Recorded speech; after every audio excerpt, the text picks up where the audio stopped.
महाभारत में वर्णित कथा के अनुसार युद्ध के 17वें दिन जब कर्ण और अर्जुन कुरुक्षेत्र के मैदान में युद्ध करने आए तो दोनों में भीषण संग्राम हुआ, जो काफी देर तक बिना किसी निर्णय के चलता रहा। यह देख भगवान श्री कृष्ण चिंतित हो गए और मन ही मन सोचने लगे कि अगर आज सूर्यास्त से पहले कर्ण नहीं मारा गया तो पांडवों के लिए यह धर्म युद्ध जीतना असंभव हो जाएगा। फिर उन्हें एक उपाय सूझा और वो बीच युद्ध से अर्जुन को लेकर कुरुक्षेत्र मैदान से दूर ले जाने लगे। यह देख पहले तो अर्जुन ने ही कृष्ण से पूछा, हे वासुदेव, आप मुझे बीच युद्ध से कहां ले जा रहे हैं? पीठ दिखाना तो कायरों का कर्म है। तब श्री कृष्ण मुस्कुराते हुए बोले, हे पार्थ, कभी कभी युद्ध में विजय प्राप्त करने के लिए रणभूमि को छोड़ना पड़ता है, और ये तो तुम भली भांति जानते ही हो कि मेरा एक नाम रणछोड़ भी है। उधर अर्जुन को युद्ध के मैदान से दूर जाता हुआ देख कर्ण मन ही मन सोचने लगा कि भला वासुदेव अर्जुन को कहां लेकर जा रहे हैं, और यही सोचकर वह भी अर्जुन के रथ के पीछे उसे ललकारता हुआ चल पड़ा। कर्ण की ललकार सुनकर अर्जुन श्री कृष्ण को रथ रोकने के लिए कहते रहे, परंतु श्री कृष्ण मुस्कुराते हुए आगे बढ़ते रहे। कुछ दूर कर्ण के पीछा करने पर श्री कृष्ण ने अर्जुन के रथ को रोक दिया और फिर दोनों ओर से बाणों की वर्षा होने लगी। इसी बीच कर्ण के रथ का एक पहिया भूमि में धंस गया। यह देख अर्जुन ने कर्ण पर बाण चलाना रोक दिया। तब श्री कृष्ण अर्जुन से बोले, पार्थ, तुमने बाण चलाना क्यों रोक दिया? तब अर्जुन ने कहा, वासुदेव, क्या आप देख नहीं रहे कि कर्ण के एक रथ का पहिया जमीन में धंस गया है? तब श्री कृष्ण अर्जुन से बोले, पार्थ, कर्ण एक महारथी योद्धा है और चाहे तो वह अपना रथ बदल सकता है। इतने में ही उधर से कर्ण बोले, अर्जुन, मेरे रथ का पहिया धंस गया है और मैं उसे निकालने के लिए नीचे उतर रहा हूं, अभी बाण मत चलाना। कर्ण की बातें सुनकर श्री कृष्ण बोले, धनंजय, यही कर्ण के वध का उचित समय है। कृष्ण के मुख से ऐसी बातें सुनकर अर्जुन ने कहा, हे नारायण, कर्ण अभी पैदल है, ऐसे में मैं उस पर प्रहार नहीं कर सकता। तब श्री कृष्ण ने कहा, हे अर्जुन, तुम किस धर्म की बात कर रहे हो?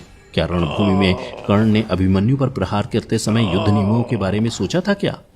उस समय भीष्म पितामह ने युद्ध नियम नहीं बनाए थे, और जब कर्ण ने भरी सभा में द्रौपदी को वेश्या कह उनके मान सम्मान को छिन्न भिन्न कर दिया था, क्या तुम ये सब भूल गए?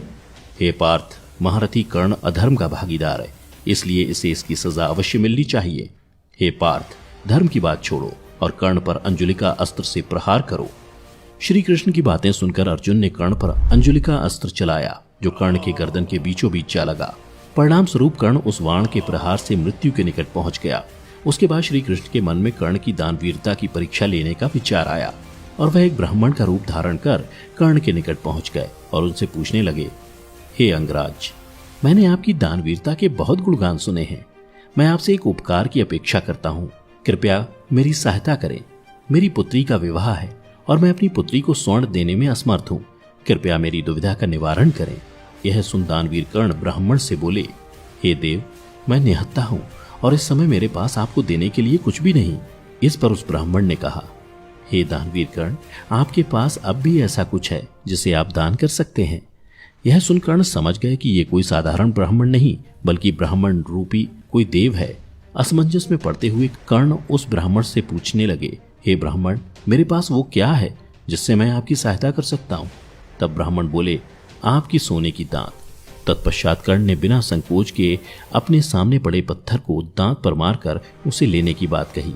यह सुन ब्राह्मण कहने लगे, राजन, दान दानवीर द्वारा दिया जाता है, स्वयं नहीं लिया जाता। फिर कर्ण ने पीड़ा सहन करते हुए पत्थर से मार के अपने दांत को निकालकर उन ब्राह्मण को दे दिया।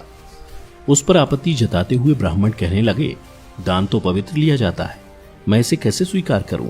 तब कर्ण ने अपने समक्ष पड़े बाण को उठाकर माता गंगा का आह्वान किया।